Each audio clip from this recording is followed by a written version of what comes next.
Good evening and welcome to Carnival News around the world, where we'll bring you various news from different continents of the world. I am Elizabeth Tessie Okemukuku.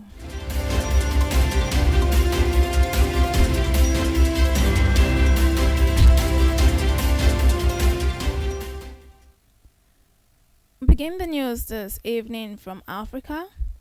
South Africa's President Cyril Ramaphosa has expressed his country's support for efforts to end Russian-Ukraine conflict in a phone call with Russian President Vladimir Putin today, Tuesday.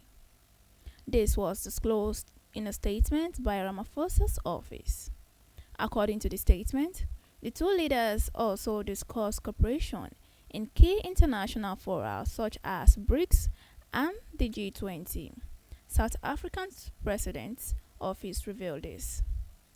They also pledged their support to the process of returning South Africans fighting alongside Russian forces in Ukraine.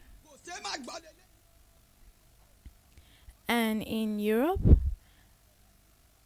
European lawmakers today, Tuesday, approved changes to the European Union asylum system, paving way for the fast-tracking of deportations of rejected asylum seekers, underlining the rise in anti-immigration politics over the past decades. The text, which requires final formal approval from 27 European Union member governments, marks a sharp hardening of EU's migration policy that has taken shape since an influx of over 1 million refugees and migrants in 2015 and 2016.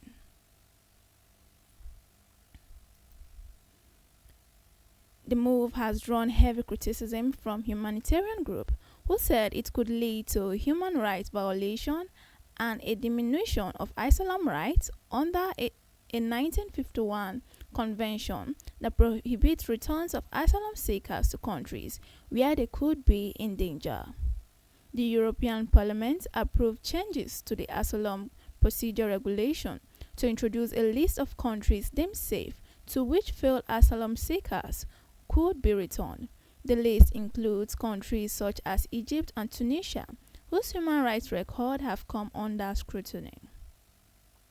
Also under the new rules, European Union country may reject an asylum application if the person could have received protection in a country the bloc considers safe. Meanwhile, in Asia, inside the Indonesia President Prabowo Subianto's administration, officials are doubling down in their contentious growth and spending policies despite recent moves from the global financial agencies that shook markets.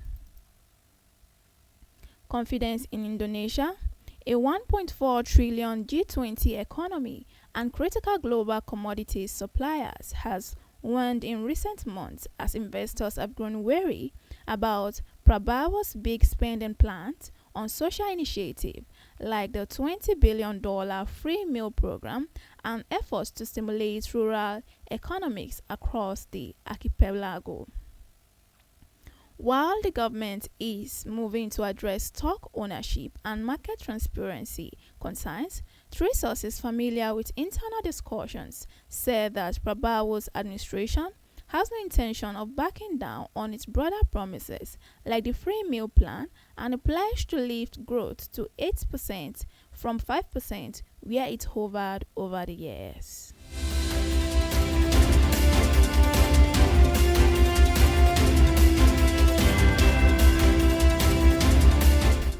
Now we'll move over to Australia. The Australian leaders have today, Tuesday, urged calm and called on protests to remain peaceful after clashes between police and demonstrators opposing Israeli President Isaac Herzog's visit to Australia erupted in Sydney. Police reported that about 27 persons have been arrested, including 10 for allegedly assaulting officers after violence broke out on Monday evening when police moved in to clear thousands of protesters who had gathered near Sydney's town hall. While Prime Minister Anthony Albanese said he was devastated by the violence and urged protesters to express their views peacefully, protesters, including an opposition lawmaker, have alleged being assaulted by officers.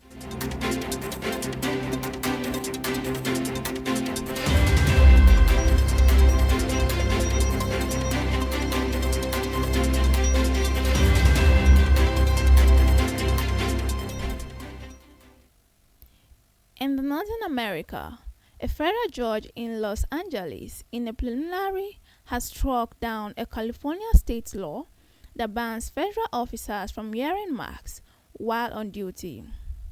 The U.S. District Judge, Christina Sidner, said, open new tabs the U.S. government was likely to prove the law is unconstitutional and granted its request for an order against its enforcement. In the same ruling, Sidda upheld another California law that requires federal officers to display identification when performing their duty. California Governor Gavin Newsom said in a statement that Sidner's decision on the identification law was a clear win for the rule of law, and that no badge and no name means no accountability.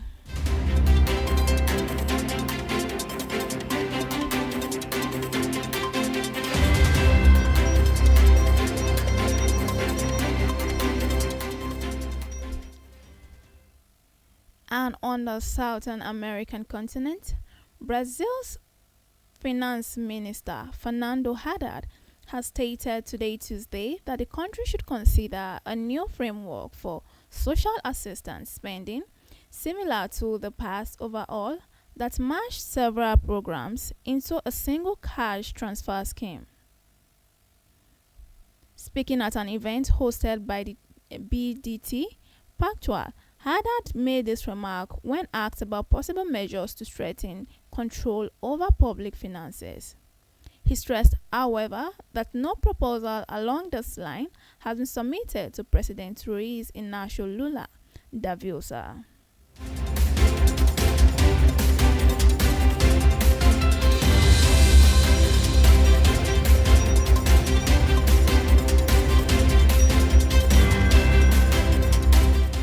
That wraps out our Carnival World News. But of course, you can continue staying informed with us always by checking out our website at www.carnivalmedia.ng. It's been Elizabeth Tessie Okemugogo with Carnival World News.